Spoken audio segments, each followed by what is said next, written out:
मेरा नाम सामिया है। शादी से पहले मैं एक मिडिल क्लास फैमिली में रहती थी। मेरे पिता की 2 पत्नियां थीं और दोनों एक ही साथ एक घर में रहती थीं।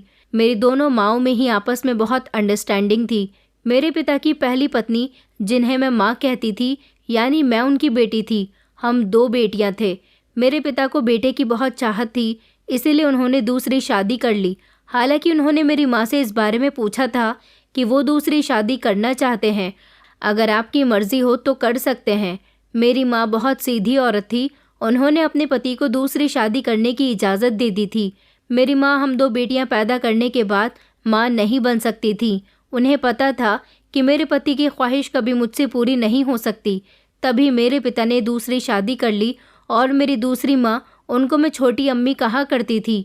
छोटी अम्मी की उम्र लगभग 35 साल थी। मेरी अम्मी और छोटी अम्मी दोनों ही पढ़ी लिखी नहीं थी और छोटी अम्मी पहले से ही तलाकशुदा थी, इसलिए उनका पढ़ा लिखा होना इतना ज़रूरी नहीं था। हम दोनों बहनें भी अपने पिता की शादी से राज़ी थे, क्योंकि हमें भी भाई की चाहत थी। हमारे पिता भी ज़्यादा पढ़े लिखे नहीं थे, इसलिए उन्हें अपनी पत्नियों के अनपढ़ होने से कोई फ़र्क नहीं पड़ता था। छोटी अम्मी की पहली तलाक इसलिए हुई थी क्योंकि वो पढ़ी लिखी नहीं थी और उनका पहला पति बहुत ज़्यादा पढ़ा लिखा था। उसे कोई इंटेलिजेंट और आज के ज़माने जैसी स्मार्ट वाइफ की ज़रूरत थी, इसलिए उसने छोटी अम्मी को तलाक दे दी। उनका इस दुनिया में अपना कोई भी नहीं था, इसलिए मेरे पिता ने उनको सहारा दे दिया था और निकाह करने के बाद वो हमारे घर पर आकर रहने लगी थी। छोटी अम्मी की आदत बहुत अच्छी थी। उन्होंने कभी भी हमें अपनी सौतन की बेटियां नहीं समझा था, बल्कि वो हमें अपनी सगी औलाद की तरह समझती थी। मेरी अम्मी और छोटी अम्मी दोनों में इतनी ज़्यादा अंडरस्टैंडिंग हो गई थी कि दोनों एक दूसरे की फ्रेंड्स बन गई थी। छोटी अम्मी पढ़ी लिखी नहीं थी, लेकिन इंटेलिजेंट बहुत थी और थोड़ी चालाक भी थी। वो मेरी माँ को हर चीज़ के बारे में नॉलेज दिया करती थी। मेरी माँ जबकि बहुत सीधी औरत थी, उनसे मोबाइल भी अच्छे तरीके से चलाना आता था। वो हमें ऑनलाइन नई नई चीज़ों के बारे में बताया करती थी और हम ज़्यादातर शॉपिंग ऑनलाइन ही करने लगे थे। बड़ा मज़ा आता था। ऑनलाइन शॉपिंग करने में ऐसा लगता था जैसे शॉपिंग मॉल हमारे मोबाइल में ही आ गया है। हम अपनी छोटी अम्मी के साथ बहुत खुश थे और हमारी अम्मी भी बहुत खुश थी। छोटी अम्मी के आने से हमारे पिता ने कभी भी अपनी पत्नियों के साथ भेदभाव नहीं किया था। हमेशा उन्होंने दोनों को बराबर का हक दिया था। दोनों आपस में बहनों की तरह रहती थी। छोटी अम्मी ने बताया था कि उनकी एक जवान बेटी है जो कि अपने पिता के पास रहती है और बहुत खूबसूरत है। वो कहती थीं कि सामिया, मेरी बेटी बिल्कुल तुम्हारी तरह है और तुम्हारी ही एज की है। अब हमें अपनी फैमिली में बड़ा मज़ा आता था। ऐसा लगता था जैसे हमारी फैमिली कंप्लीट हो गई है। कुछ दिनों बाद उन्होंने एक बेटे को जन्म दिया। हम बहुत खुश हुए थे कि अब हमारा भाई भी होगा। देखते ही देखते मैं 24 साल की हो गई थी और मेरा भाई 6 साल का हो गया था। हम अपने भाई को बहुत प्यार किया करते थे। हमने कभी उसे अपना सौतेला भाई नहीं समझा था, वो भी हमें अपनी बड़ी बहनें ही समझता था। हमारी फैमिली बहुत सुकून से और बहुत अच्छी ज़िंदगी गुजार रही थी। हम दोनों बहनों के लिए हमारी दोनों माएँ बेस्ट फ्रेंड की तरह बन गई थी। वो दोनों ही हमारा बहुत ख्याल रखती थी, जबकि मैं अपने घर में सबसे बड़ी थी। कभी मैं घर का कोई काम नहीं किया करती थी। मेरे सारे काम मेरी दोनों माएँ ही किया करती थी। मेरी छोटी बहन तो स्कूल में जॉब करती थी, इसलिए वो भी घर के किसी काम को हाथ नहीं लगा पाती थी। घर के काम करने का उसके पास टाइम ही नहीं होता था। मैं तो हमेशा फ्री रहती थी, कॉलेज से घर और घर से कॉलेज, बस मुझे इतना ही काम था। या फिर कभी कभी फ्रेंड्स के साथ घूमने भी चली जाती थी। लाइफ तो बहुत एंजॉयमेंट वाली गुजर रही थी, एकदम फर्स्ट क्लास। अपनी लाइफ से ज़्यादा मुझे किसी और की लाइफ अच्छी नहीं लगती थी। मैं चाहती थी कि जैसी मेरी लाइफ है ऐसे ही लाइफ सबको भी मिले। न किसी बात की टेंशन, घर से बाहर जाने में कोई रोक टोक नहीं, न घर में लड़ाई झगड़ा, और पूरी फैमिली ही मुझे प्यार करने वाली थी। क्योंकि मैं घर की बड़ी बेटी थी, इसलिए सब मुझसे बहुत प्यार करते थे। मैं जिम्मेदार नहीं थी और ना जिम्मेदारियों को निभाना जानती थी। रिश्तेदार, मोहल्ले वाले हमारे घर की मिसालें दिया करते थे। आखिर हमारे घर में कभी भी किसी से कोई झगड़ा नहीं हुआ था। हमारे घर का एक एक मेंबर समझदार था। सबसे बड़ी मिसाल तो हमारी माएँ थी, जो एक दूसरे की सौतन होते हुए भी एक ही छत के नीचे रहती थी और ना ही कभी एक दूसरे से लड़ती थी। और उनके बच्चे भी एक ही घर में रहकर भी एक दूसरे से बहुत ज़्यादा प्यार करते थे। हम अपने छोटे भाई की हर ख्वाहिश को पूरा किया करते थे। हमारे घर में सब कुछ ही बहुत अच्छा चल रहा था। पिताजी की कपड़े की दुकान थी जो मेन मार्केट में थी और उनके कपड़े की वहाँ पर सेल भी बहुत अच्छी होती थी। हमारा शहर इतना बड़ा नहीं था, इसलिए मेरे पिता को बहुत सारे लोग जानते थे और मोहल्ले में तो मेरे पिता 2 पत्नियों वाले के नाम से मशहूर थे। हमारा भाई भी स्कूल जाने लगा था। हमने उसका बहुत अच्छे स्कूल में एडमिशन कराया था। मेरी बहन उसको ट्यूशन पढ़ाती थी और वो बहुत ही ज़्यादा शरारती था। हमारे घर में बहुत सारी खुशियाँ फैली हुई थी, लेकिन धीरे धीरे हमारे घर की खुशियों को किसी की नज़र लगने लगी। न जाने छोटी अम्मी को किस बात पर घमंड होने लगा था और वो हमारे छोटे भाई को हमारे साथ ज़्यादा टाइम स्पेंड करने नहीं देती थी।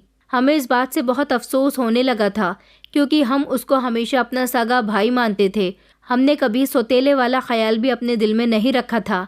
शायद वो बेटे की माँ थी, इसलिए अपने आप पर गुरूर करने लगी थी। लेकिन ये बात हकीकत थी कि हमारे घर में हमारे छोटे भाई से सभी लोग बहुत प्यार किया करते थे, क्योंकि वो घर में सबसे छोटा था और उसको उसके बचपन से देखा था और उसे अपनी गोदों में खिलाया था। एक दिन छोटी अम्मी ने हमारे पापा से कहा कि वो अपनी जवान बेटी को हमारे घर में लाकर रखना चाहती हैं, जबकि वो तो अपने पिता के पास रहती थी। लेकिन वो इस बात पर बहस करके पापा से हर टाइम लड़ती झगड़ती रहती थी। हम बेटियां थे, हमारे पापा हमसे प्यार किया करते थे, लेकिन छोटे भाई को ज़्यादा लाड किया करते थे, क्योंकि वो घर में सबसे छोटा था। और वैसे भी हमारे पापा को तो बेटे की ख्वाहिश थी, इसी वजह से तो उन्होंने दूसरी शादी की थी। इसीलिए जाहिर सी बात है कि उनका प्यार अपने बेटे से ज़्यादा था। अब हमारी फैमिली में पहले जैसी एक दूसरे से मोहब्बत करना कम हो गया था। न जाने ऐसा क्या होने लगा था कि हमारी दोनों माएँ भी एक दूसरे से नफरत करने लगी थी। घर में अजीब सा माहौल बनने लगा था। पापा इस बात से सख्त नाराज़ थे कि वो नहीं चाहते थे कि अपनी दूसरी पत्नी की जवान बेटी को अपने घर में लाकर रखें। छोटी अम्मी किसी भी तरीके से चाहती थी कि हमारे पिता उनकी बेटी को घर लाने के लिए राज़ी हो जाएं, लेकिन मेरी माँ भी नहीं चाहती थी कि उनकी बेटी हमारे घर आ जाए। इस तरह से हम दोनों बहनों की वैल्यू हमारे घर में कम हो जाती। माँ हम दोनों बहनों के बारे में सोचते हुए इस बात से इनकार कर रही थी। इसी तरह अम्मी, पापा और छोटी अम्मी तीनों में ही लड़ाई झगड़े रहने लगे थे।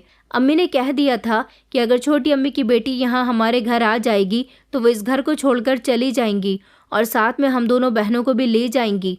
अब घर में छोटी छोटी बातों पर झगड़े होने लगे थे और हमारे घर में शांति वाला माहौल तो बिल्कुल ख़त्म हो चुका था। और बात अब यहाँ तक पहुँच गई कि छोटी अम्मी अलग घर में रहेंगी, मैं और हमारी सगी माँ इसी घर में रहेंगी जिसमें हम रहते थे। इसी तरह से हमारे पिता ने अपना समय आधा आधा बांट दिया। इस तरह से पापा एक दिन एक रात हमारे घर गुजारते और एक दिन एक रात छोटी अम्मी की तरफ रहने लगे थे। इसी तरह से अलग अलग रहते हुए 1 साल गुजर गया था। अब मेरी अम्मी ने मेरे लिए रिश्ता देखना शुरू कर दिया था, लेकिन छोटी अम्मी इस बात पर राज़ी नहीं थी। वो पापा से हर टाइम इस बात पर लड़ती रहती थी कि आप अपनी बड़ी बेटी की शादी में उसको दहेज नहीं दोगे। जब आपने मेरी बेटी को इस घर में रखने की परमिशन नहीं दी, तो मैं भी आपको आपकी बेटी की शादी के लिए 1 रुपया भी खर्च करने की परमिशन नहीं दूंगी। ये बात सुनकर उन दोनों के रिश्ते में काफ़ी कमज़ोरी आ गई थी। पति पत्नी आपस में लड़ते झगड़ते रहते हैं। इधर जब ये बात मेरी अम्मी को पता चली तो वो भी गुस्से से लाल पीली हो गई। अलग अलग रहने के बाद भी लड़ाइयाँ ख़त्म होने का नाम नहीं लेती थी। अब मेरी अम्मी ने तो ये ज़िद पकड़ ली थी कि अब वो हम दोनों बहनों की शादी एक साथ कर देंगी और हम दोनों बहनों के दहेज में किसी तरह की कोई कमी नहीं होने देंगी। पापा तो बीच में फंस गए थे कि अब मैं किसकी बात सुनूं और किसकी नहीं। दोनों ही घर छोड़कर जाने की धमकियां देती रहती थी। मेरे पापा को मेरी अम्मी का फैसला ज़्यादा बेहतर लगा था, क्योंकि एक तो वो उनकी पहली पत्नी थी और फिर हम दोनों बेटियों की शादी की जिम्मेदारी भी उन्हीं पर थी। और अब बस दोनों सौतने आपस में बहस करती रहती थी। अब मेरी अम्मी के दिमाग पर यह भूत सवार था कि वो मेरी शादी किसी अमीर घराने में करेंगी। पापा अब और भी ज़्यादा परेशान हो गए थे, क्योंकि अमीर घराने के रिश्ते इतनी आसानी से नहीं मिलते। और फिर अगर अमीर परिवार में अपनी बेटी का रिश्ता लगा भी दिया जाए तो वहाँ अमीरों जैसा ही लेन देन किया जाएगा। वरना दुनिया वाले मेरे पापा को ही कहते कि खुद ने तो 2-2 पत्नियाँ रखी हैं और बेटी की ससुराल में अच्छे से लेन देन भी नहीं करते। और मेरी अम्मी के मायके में भी कोई अमीर नहीं था जो मेरे ननिहाल वाले मेरी शादी में थोड़ा बहुत खर्च कर देते। जैसे तैसे पापा ने इंतज़ाम करके अम्मी की बात मान ली और छोटी अम्मी को समझा दिया कि बस वो मेरी ही शादी में खर्च करेंगे। मेरी छोटी बहन तो वैसे भी जॉब करती थी और उसकी सैलरी भी अच्छी थी, वो अपनी शादी में अपने पैसे भी लगा सकती थी, जबकि मैं जॉब नहीं करती थी। इसलिए पापा ने छोटी अम्मी को ये दिलासा दिया था और पापा को मेरे दहेज की फ़िक्र सता रही थी और वो हमेशा परेशान रहने लगे थे, क्योंकि अभी छोटी अम्मी को उन्होंने घर दिलवाया था। इसी वजह से उनका काफ़ी सारा पैसा उस घर में लग गया था। घर में ज़्यादा पैसा लगने की वजह से उनकी कमर टूट गई थी और फिर अचानक उन्हें मेरी शादी की भी खबर मिल गई तो वो और ज़्यादा टेंशन में रहने लगे थे। आखिर उन्होंने शुरू से ही अपनी दोनों पत्नियों के साथ भेदभाव नहीं किया था। दोनों उनसे जैसा कहती थी वो वैसा ही किया करते थे। हमेशा दोनों की जायज़ बात को मानते थे। पापा चाहते थे कि मेरी शादी 1-2 साल के बाद में हो, मगर अम्मी तो हार ही नहीं मानने वाली थी। पापा की परेशानी को देखते हुए मैं समझती थी कि मेरी शादी में अभी 1-2 साल और लग जाना चाहिए। कुछ दिनों बाद हमारे घर 2-3 रिश्ते आए थे जो अमीर परिवार से नहीं थे, लेकिन मेरी माँ की ज़िद थी कि वो मेरी शादी किसी अमीर परिवार में ही करेंगी। लेकिन मैं तो अम्मी को समझा कर थक गई थी कि हम लोग इतने अमीर नहीं हैं जो आप अमीर रिश्तों की तलाश में हो। आजकल अमीर लोग भी अपनी बराबरी के लोगों से ही रिश्ता जोड़ते हैं, लेकिन मेरी माँ ने तो ज़िद लगा ली थी और वो इस ज़िद को पूरा करना चाहती थी। फिर 1 हफ्ते के बाद मेरे लिए एक रिश्ता आया। वो रिश्ता बिल्कुल ऐसा था जैसा मेरी माँ चाहती थी। लड़के वालों को मिडिल क्लास फैमिली की लड़की चाहिए थी जो कि पढ़ी लिखी हो, देखने में खूबसूरत हो। बाकी उन्हें दहेज से कोई मतलब नहीं था और ये सारी खूबियाँ मेरे अंदर थीं। लड़के का नाम रेहान था और वो अपने माँ बाप की इकलौती औलाद था। उसका बहुत बड़ा बिजनेस था और सारी जायदाद तो उसी की थी। रेहान के पिता कुछ सालों पहले इस दुनिया को छोड़कर चले गए थे और पूरा बिजनेस रेहान ही संभालते थे। रेहान की माँ तो बस किसी तरह से अपने बेटे की शादी करना चाहती थी और उसके लिए मेरी क्लास फैमिली की खूबसूरत लड़की ढूंढ रही थी।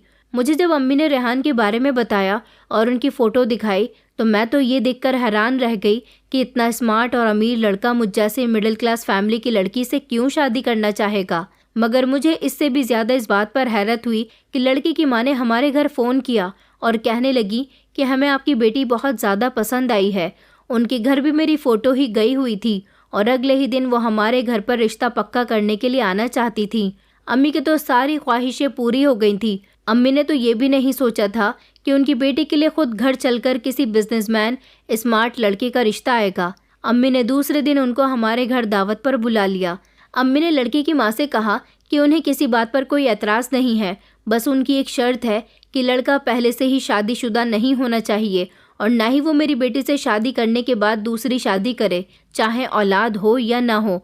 अगर ये शर्त मंजूर हो तो आपके बेटे को लिखकर देना पड़ेगा कि आपका बेटा दूसरी शादी नहीं करेगा। अम्मी की ये बात मुझे बहुत पसंद आई थी। आखिर वो नहीं चाहती थी कि जैसा उनके साथ हुआ ऐसा ही उनकी बेटी के साथ भी हो। माँ ने अपनी सौतन के साथ ज़िंदगी गुजारी थी, इसलिए वो नहीं चाहती थी कि उनकी बेटी भी अपने ससुराल में अपनी सौतन के सामने रहे। इसलिए अम्मी की ये शर्त बिल्कुल परफेक्ट थी। रेहान की अम्मी ने अम्मी को यकीन दिलाया कि वो अपने बेटे की दूसरी शादी कभी नहीं होने देंगी। पापा तो वहाँ पर खामोशी बैठे रहे। जैसे अम्मी कहती गई वो बस उनकी हाँ में हाँ मिलाते रहे और इस तरह पहले मेरी एंगेजमेंट हुई। एंगेजमेंट पर मेरी ससुराल से मेरे लिए इतने सारे गिफ्ट्स आए थे कि सब लोग बहुत ही खुश हुए थे। मेरी सास ने मेरी छोटी अम्मी के लिए भी गिफ्ट्स दिए थे और मेरी अम्मी के लिए सोने की रिंग दी थी। अम्मी तो बहुत ही खुश हो रही थी और पापा भी बेफिक्र हो गए थे क्योंकि मेरे ससुराल वालों ने दहेज लेने को मना कर दिया था, बल्कि उन्होंने शादी की सारी शॉपिंग भी मुझे अपने साथ लेकर और मेरी पसंद से करवाई थी। जब मैं अपनी सास के साथ शॉपिंग करने के लिए मार्केट जाती तो मैं रेहान से कई बार मिली थी, मगर हम दोनों ने कभी एक दूसरे से बात नहीं की थी। वो मुझसे उम्र में 5 साल बड़े थे। मैंने नोटिस किया था कि रेहान अपनी माँ का बहुत कहना मानते थे। हर काम अपनी माँ से पूछकर ही किया करते थे। अगर उनकी माँ कोई चीज़ रेहान को दिखाती भी थी तो वो कह दिया करते थे कि जैसा आपको ठीक लगे वैसा कर लीजिए। रेहान काफ़ी बोर टाइप के थे और मैं कभी कभी उनके ऐसे व्यवहार से परेशान हो जाती थी। मैंने घर आकर इस बारे में जब अम्मी को बताया तो अम्मी ने मुझसे कहा कि वो बहुत बड़ा बिजनेसमैन है, उसे अपने बिजनेस की टेंशन होती होगी और वो अपना बिजनेस छोड़कर अपनी माँ के साथ शॉपिंग पर भी तो जाता है, और वैसे भी उसे क्या पता होगा कि औरतों की शॉपिंग में क्या राय देनी है और क्या नहीं। अम्मी की बात पर मुझे तसल्ली हो गई थी। ऐसे ही धीरे धीरे शादी की तैयारियां पूरी हो गई तो शादी का दिन भी आ गया था। हर किसी ने मेरे और रेहान की जोड़ी की बहुत तारीफ की थी और लोग हैरान भी थे ये देखकर कि मेरे लिए इतने अमीर घर से रिश्ता कैसे आ गया। इसी तरह से मेरी शादी अमीर परिवार में हो गई और जब मैं विदा होकर अपने ससुराल चली गई तो मैं वहां जाकर हैरान रह गई थी। वो कोई घर नहीं बल्कि एक महल लग रहा था। बहुत ही बड़ा बंगला था और दिल ही दिल में मैं बहुत ही खुश हो रही थी कि मुझे ऐसा घर और परिवार मिला जिसकी दुनिया चाहत करती है। रेहान बहुत अच्छे थे, लेकिन अपने काम से मतलब रखने वाले बहुत ही सीरियस इंसान थे। न ज़्यादा बोलते थे, ना ही ज़्यादा हंसते थे, बस थोड़ा सा मुस्कुरा दिया करते थे और हाँ हूँ में ही जवाब दिया करते थे। कुछ दिनों में ही मुझे पता चल गया था कि उनका नेचर कैसा है। शादी के शुरू के ही दिनों में उन्होंने ऑफिस जाना भी शुरू कर दिया था और रात को घर आने के बाद भी वो लैपटॉप के साथ अपने ऑफिस का काम करते रहते थे। मेरी सास बहुत ही मॉडर्न टाइप की थी। उनका सोशल सर्कल बहुत बड़ा था। सुबह को ब्रेकफास्ट करने के बाद ही वो मोबाइल लेकर बैठ जाती थी और ना जाने किससे इतनी इतनी देर तक फ़ोन पर बातें किया करती थी और दिन में 2-3 बार घर से बाहर ज़रूर जाती थी। घर के कामकाज करने के लिए तो नौकरों की पूरी टीम मौजूद थी। मुझे मेरी सास ने शादी के कुछ दिनों बाद ही घर का सारा सेटअप समझा दिया था और मुझे ये भी कह दिया था कि तुम्हें घर का कोई काम नहीं करना और हमेशा तुम्हें बन संवर कर रहना है, बिल्कुल नई नवेली दुल्हन की तरह। कपड़े पहनने के स्टाइल्स के बारे में भी मुझे वही बताती थी। मैं थोड़ी डरी सहमी सी रहती थी, इसलिए उनकी हर बात मान लिया करती थी। शादी के कुछ ही दिन गुजरे थे कि मेरी सास ने मुझसे कहा कि 1-2 दिन के लिए अपने मायके चली जाओ और जिस दिन तुम यहाँ आओगी तो उसी दिन तुम्हें लेने के लिए रेहान चला जाएगा। वो चाहती थी कि मैं आज ही अपने मायके चली जाऊं, लेकिन अचानक मायके जाने की बात से मैं हैरान हो गई थी। मगर मुझे अपनी सास का कहा नहीं टालना था, इसलिए मेरी सास ने मुझे ड्राइवर के साथ मेरे मायके भेज दिया। अम्मी मेरे ठाट बाट देखकर बहुत खुश हो रही थी, क्योंकि मेरी सास ने मेरे साथ एक नौकरानी को भी भेजा था और कहा था कि अपने मायके में जाकर कोई काम मत करना, तुम्हारे सारे काम ये नौकरानी कर देगी, तुम सिर्फ आराम करना और अपना ख्याल रखना। मैं अपनी सास की ये बातें सुनकर खुद को दुनिया की सबसे खुशकिस्मत बहू समझ रही थी, क्योंकि मैंने कभी किसी को ऐसा नहीं देखा था कि कोई सास अपनी बहू का इतना ख्याल रखती हो। मैं 2 दिन अम्मी के साथ रही तो छोटी अम्मी के घर भी गई थी उनसे मिलने के लिए। मैं अपनी दोनों माओं के लिए और अपनी दोनों बहन भाई के लिए भी गिफ्ट्स लेकर आई थी। मैंने अपने छोटे भाई को गिफ्ट दिया तो वो बहुत खुश हो गया था, लेकिन ये सब देखकर छोटी माँ को तो बहुत जलन हो रही थी। वो ये सोच रही थी कि उनकी सौतन की बेटी अपनी ससुराल में इतना खुश रहती है, क्यों रहती है? मेरे जैसे ठाट बाट किसी के नहीं थे। मैंने छोटी अम्मी के सामने अपनी ससुराल की खूब तारीफ की और नौकरानी का मेरे साथ आना ही इस बात का सबसे बड़ा सबूत था कि मैं अपने ससुराल में रानियों की तरह रहती हूँ। 2 दिन तक मैं अपने मायके में रही और तीसरे दिन मुझे रेहान लेने के लिए आ गए थे। अम्मी ने खाना बना लिया था, लेकिन वो बहुत जल्दी में थे, इसलिए अम्मी से कहने लगी कि मुझे माफ़ कर दीजिए, मुझे बहुत ही इम्पॉर्टेंट काम है, मैं खाना फिर कभी खा लूँगा। अम्मी ने मुझे बताया कि शादी के शुरू के ही दिनों में अपने पति की हाँ में हाँ मिलाती रहना, अगर तुमने ऐसा कर लिया तो बाद में पूरी ज़िंदगी राज करोगी। मैं अपनी अम्मी की बात को अच्छी तरह से समझ गई थी।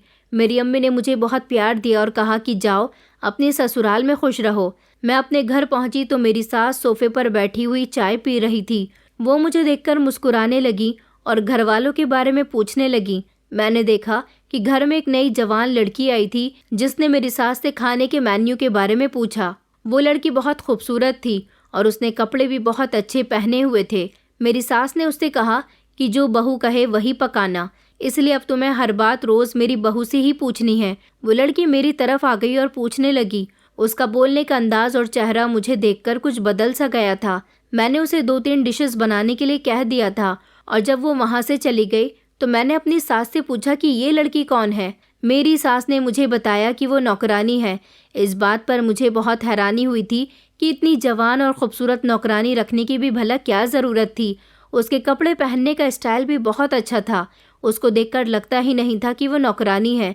मेरी सास मेरी तरफ देखते हुए कहने लगी कि वो यहाँ पर पहले से काम करती है, बस कुछ दिनों के लिए छुट्टी पर चली गई थी और वो बाकी नौकरानी को अपनी निगरानी में काम करवाती है। यही उसकी ड्यूटी है। इसके अलावा वो मेरे कमरे की और घर की बाकी की चीज़ों की भी देखभाल करती है। मैं अपनी सास की बातें ध्यान से सुन रही थी। उस लड़की का नाम आफरीन था और वो मेरी ही उम्र की थी। आफरीन किसी से फालतू बात नहीं करती थी, बस अपने काम से काम रखती थी। खाना बनाने से लेकर घर के छोटे से छोटे काम भी उसी की निगरानी में होते थे। मेरी सास के कमरे की सफाई भी वो खुद ही करवाती थी और मैंने नोटिस किया था कि वो हर काम बहुत फुर्ती से और ईमानदारी से करती थी, जैसे उसे इस काम का बहुत तजुर्बा हो। लेकिन वो मुझसे बात नहीं करती थी। हाँ, मगर मेरी किसी बात का जवाब ज़रूर दे दिया करती थी, लेकिन उसने खुद से कभी मुझसे बात नहीं की। पता नहीं क्यों मुझे उसमें इतना इंटरेस्ट क्यों आने लगा था कि मैं उसके बारे में जानने के लिए बेताब हो रही थी और मैंने 2-3 बार उससे पूछा भी था कि वो कौन है और उसकी फैमिली कहाँ रहती है और यहाँ पर कैसे आई, मगर उसने कभी मेरी किसी बात का कोई जवाब नहीं दिया था। उसकी खामोशी मुझे बहुत खटकती थी। एक दिन मैंने जो देखा वो मेरे लिए यकीन करने लायक बिल्कुल भी नहीं था। मेरी तबीयत कुछ ठीक नहीं थी तो मैं अपने कमरे में आराम कर रही थी। रेहान के आने का टाइम हो गया था, इसलिए मैं हिम्मत करके कमरे से बाहर निकली तो मैंने देखा कि रेहान नीचे हॉल में बैठे हुए हैं और आफरीन उनको पानी दे रही है। मगर उसमें अजीब बात ये थी कि दोनों एक दूसरे की तरफ देखकर मुस्कुरा रहे थे। मुझे ये बात बिल्कुल भी पसंद नहीं आई, मगर मैंने ऐसे रिएक्ट किया जैसे मैंने कुछ देखा ही नहीं था। उस दिन के बाद अक्सर ऐसा ही कोई ना कोई नज़ारा मुझे देखने के लिए मिलता रहता था। दोनों एक दूसरे के सामने एक दूसरे को देखकर मुस्कुरा रहे होते थे। रेहान जैसे ही ऑफिस से घर आते थे, आफरीन फ़ौरन उनके लिए पानी लेकर आती थी। एक दिन तो आफरीन ने हद ही कर दी थी। शाम का टाइम था। जब मैं घर के गार्डन में जाने के लिए निकली तो मैंने देखा कि आफरीन ने मेकअप किया हुआ है और अपने कमरे की खिड़की में खड़ी हुई है। सामने ही गार्डन में रेहान भी बैठे हुए उसे देख रहे थे। आफरीन के कमरे की खिड़की गार्डन की साइड की तरफ को खुलती थी और आफरीन ने कुछ ऐसा इशारा किया कि ये सब देखकर मुझे बहुत गुस्सा आ गया और मैं अपनी सास के पास जाने के लिए जैसे ही मुड़ी तो अचानक मुझे चक्कर आ गए और मैं बेहोश होकर गिर गई। जब मुझे होश आया तो मैं अपने कमरे में बिस्तर पर लेटी हुई थी। डॉक्टर मुझे चेक कर रहे थे। मेरी सास वहीं मेरे पास बैठी हुई थी। डॉक्टर ने उनको मुबारकबाद दी और कहने लगे कि आप दादी बनने वाली हैं। ये खबर सुनते ही मेरी सास तो बैठे से खड़ी हो गई थी और डॉक्टर को बहुत सारे पैसे देने लगी और घर में शोर मचा दिया कि गरीबों में मिठाई बंटवा दी जाए। डॉक्टर के जाने के बाद वो मेरे पास आई और नोटों की एक गड्डी मेरे सर से वार कर आफरीन को दे दी और कहने लगी कि ये गरीबों में बांट दो। ये गुड न्यूज़ सुनकर आफरीन के चेहरे का रंग उतर गया था, मगर कुछ देर के बाद ही उसने खुद को नॉर्मल कर लिया था और मेरी सास को मुबारकबाद देने लगी। मेरी सास ने मुझे बहुत प्यार किया और आफरीन से कहा कि रेहान को कमरे में भेज दो। कुछ देर के बाद रेहान कमरे में आए तो मेरी सास ने उनको ये गुड न्यूज़ सुनाई, मगर इतनी बड़ी खबर सुनकर उन्होंने कुछ खास रिएक्ट नहीं किया था। मुझे अब हर बात महसूस होती थी। कुछ दिन गुजरने के बाद मेरी सास ने मेरा स्पेशली ख्याल रखने के लिए बोल दिया था। उन्होंने नौकरों से भी कह दिया था कि सामिया का बहुत ख्याल रखना है और मुझसे भी कह दिया था कि तुम्हें बेड से अपना एक कदम भी नीचे नहीं उतारना। मेरी सास ने मेरे लिए पर्सनली 2 नौकर और रख दिए थे जो सिर्फ मेरा ही काम करते थे। आफरीन को भी बोल दिया था कि मेरा हर काम पूरा हो जाना चाहिए, मगर मैंने नोटिस किया कि आफरीन मेरे कमरे में नहीं आती थी और ना ही मेरा कोई काम खुद करती थी, बल्कि मेरी सास अपनी निगरानी में मेरे खाने पीने की चीज़ें बनवाती थी और अपने सामने मुझे खिलाती थी और हमेशा मुझे कुछ ना कुछ खाने को कहती रहती थी। ऐसे नहीं करना, वैसे नहीं करना, ध्यान रखो, उठना नहीं है, बैठना नहीं है और ना जाने क्या क्या। मैं तो इतना आराम कर करके 2 महीने में ही बोर हो गई थी। माँ बनना वाकई बहुत मुश्किल काम है। मैंने अम्मी को फ़ोन किया और ये सब बातें बताने लगी तो उन्होंने मुझसे कहा कि शुक्र करो तुम्हारी सास बहुत अच्छी है, वरना ऐसी हालत में भी बहुत सी औरतों को अपने घर के सारे काम संभालने पड़ते हैं और तुम तो रानियों की तरह वहाँ पर रह रही हो और तुम्हें क्या चाहिए। अम्मी की बात तो ठीक थी, मगर मैं अब उनको क्या बताती कि अपने पति की मोहब्बत और चाहत के लिए कितना तरसती हूँ। मैं भी चाहती हूँ कि रिहान मेरे नाज नखरे उठाएं, मुझे अपने हाथों से खाना खिलाएं और इन दिनों मेरी खूब केयर करें, मगर वो तो ऐसे थे जैसे कुछ हुआ ही नहीं है। अपने काम से काम रखते थे और मेरे साथ हमेशा फॉर्मेलिटी ही निभाया करते थे। मैं सोचती थी कि आखिर रेहान ऐसे क्यों हैं और मेरे साथ ही ऐसा क्यों करते हैं। क्या उनकी शादी मेरे साथ ज़बरदस्ती की गई थी? यही सोचते सोचते वक्त गुजर रहा था और मेरी डिलीवरी का टाइम करीब आ गया था। मैंने एक प्यारी सी बेटी को जन्म दिया था।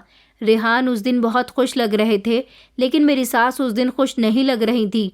ऐसा नहीं था कि पोती की पैदाइश पर उनको एतराज़ था, मगर बस वो पोता चाहती थी। लेकिन उन्होंने अपनी पोती के पैदा होने पर भी घर में बहुत सारे इंतज़ाम किए थे। गरीबों में खाना खिलाया था, कपड़े दिए थे, घर के सारे नौकरों को नए कपड़े बनवा कर दिए थे और मुझसे कहने लगी कि पोती मुझे बेहद प्यारी है। ये बात सही है कि मुझे पोता चाहिए था क्योंकि वो मेरे रेहान की नस्ल को आगे बढ़ाता, लेकिन मैं तो अपने बेटे की औलाद चाहती थी, इसलिए मुझे अपनी पोती भी कबूल है। मैं अपनी सास की इस बात को ज़्यादा नहीं समझ पाई थी। मेरी शादी के पहले साल ही मेरी बेटी हो गई थी, मगर मैंने अपनी सास से कोई सवाल नहीं किया था। मेरी बेटी बहुत प्यारी थी और उसके आने के बाद रेहान में काफ़ी चेंज आ गए थे। अब वो अपनी बेटी के साथ खेलते रहते थे, उसे गोद में उठाकर उससे बातें करते थे।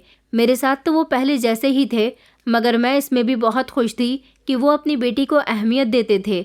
यही मेरे लिए बहुत बड़ी बात थी। एक दिन मैं अपने कमरे से बाहर आई तो रेहान आफरीन को मेरी बेटी उसकी गोद में दे रहे थे। वो मेरी बेटी को प्यार कर रही थी और रेहान बड़े प्यार से उन दोनों की तरफ देख रहे थे। ये सब देखकर मुझे बहुत गुस्सा आ रहा था कि एक नौकरानी को मेरी बेटी थमाकर रेहान कैसे खुश हो रहे हैं। मैं कुछ बोलने ही वाली थी, मगर उससे पहले मेरी सास वहाँ पर आ गई और वो आफरीन को डांटने लगी। फ़ौरन ही आफरीन ने बेटी को रेहान के हवाले कर दिया और रोती हुई वहाँ से चली गई।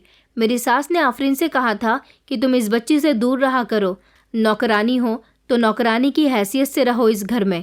मैं अपनी सास की ये बातें समझ नहीं पाई थी कि उन्होंने आफरीन से ऐसा क्यों कहा था। फिर अगले दिन जो हुआ उससे तो मेरे होश ही उड़ गए थे। आफरीन काम करवा रही थी और मैं वहीं हॉल में बैठी हुई अपनी बेटी के साथ बिजी थी और मेरी सास भी किसी से फ़ोन पर बिजी थी। तभी अचानक आफरीन बेहोश होकर गिर पड़ी। मेरी सास फ़ौरन आफरीन के पास गई और उसे आफरीन आफरीन आवाज़ लगाकर होश में लाने की कोशिश करने लगी। तभी मेरी सास ने रेहान को फ़ोन किया और नौकर ने डॉक्टर को बुलाया। 15 मिनट में ही रेहान घर पर पहुंच चुके थे। रेहान का ऐसे एक नौकरानी के लिए भागम भाग चले आना मुझे अच्छा नहीं लगा था। वो उसकी कुछ ज़्यादा ही केयर करते थे। मैं ये सब बर्दाश्त कर रही थी, मगर जो डॉक्टर ने कहा उसने तो मेरे होश उड़ा दिए थे। डॉक्टर ने कहा कि आफरीन प्रेग्नेंट है। ये बात सुनकर मैं बहुत ज़्यादा हैरान और परेशान हो गई थी कि वो शादीशुदा भी नहीं थी, तो ये सब क्या हो रहा था। मेरी सास भी हैरानी से खड़ी हुई थी, लेकिन रेहान के फेस पर एकदम स्माइल आ गई थी। वो तो उस टाइम सब कुछ भूल गए थे कि कमरे में उनकी माँ और पत्नी भी मौजूद है। उन्होंने फटाफट आफरीन का हाथ पकड़ लिया। मैं हैरान ये सब कुछ देख रही थी। मेरा तो दिमाग ही ख़राब होने लगा था ये सब देखकर कि आफरीन और मेरे पति का अफेयर चल रहा था। तभी मैंने गुस्से में आकर रेहान का हाथ खींच लिया और कहने लगी कि एक नौकरानी के साथ अफेयर चलाते हुए आपको शर्म नहीं आती। तभी रेहान गुस्से में खड़े हो गए और कहने लगे कि ये नौकरानी नहीं, मेरी पहली पत्नी है जिससे मैं बहुत प्यार करता हूँ और मैंने इससे लव मैरिज की थी। लेकिन मेरी माँ को ये लड़की पसंद नहीं थी क्योंकि ये गरीब फैमिली से बिलोंग करती है और फिर उन्होंने मेरी शादी तुमसे करवा दी। तुम भी कोई इतने अमीर परिवार की बेटी नहीं हो। न जाने मेरी माँ ने तुम्हारे अंदर क्या देख लिया था जो उन्हें आफरीन में नज़र नहीं आया। मुझे न जाने कैसी कैसी कस्में देकर उन्होंने मेरी शादी तुमसे करवा दी, लेकिन आफरीन ने मेरी शादी होने पर भी मेरी माँ से कोई सवाल जवाब नहीं किया।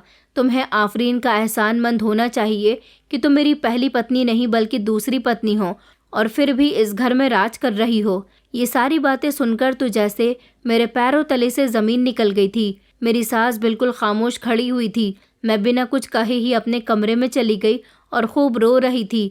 कुछ देर के बाद आफरीन खुद मेरे कमरे में आ गई। उसने मेरे पास बैठकर मेरा हाथ पकड़ लिया और कहने लगी कि सामिया, तुम परेशान मत हो। आज मैं तुम्हें एक बहुत बड़ी सच्चाई सुनाना चाहती हूँ, शायद जिसे सुनकर तुम्हें मुझसे और भी ज़्यादा नफरत हो जाएगी। मैं तुम्हारी छोटी अम्मी की बड़ी बेटी हूँ। मैंने हैरानी से आफरीन की तरफ देखा।